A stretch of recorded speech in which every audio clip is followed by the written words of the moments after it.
Attention to all SSS members at pensioners. Sa mga nagtatanong, ang tanong po niya, Madam, ako po walang anak. Pwede ko po ba ibinipisyari sa SSS, ipangalan sa apo ko sa pamangkin? Yan po, kasama ko sa bahay. Sa video na ito, pagkitapos hanggang sa dulo para malaman ang buong impormasyon.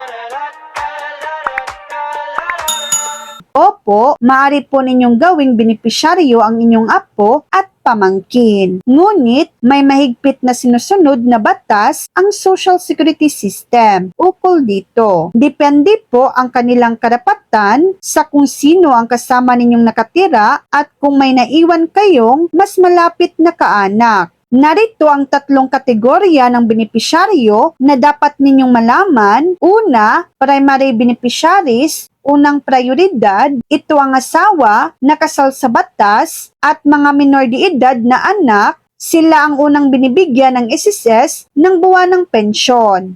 Pangalawa, secondary beneficiaries. Pangalawang prioridad, ito ang inyong mga magulang. Kung wala na kayong asawa o anak, sila ang susunod na makakatanggap ng SSS death benefit.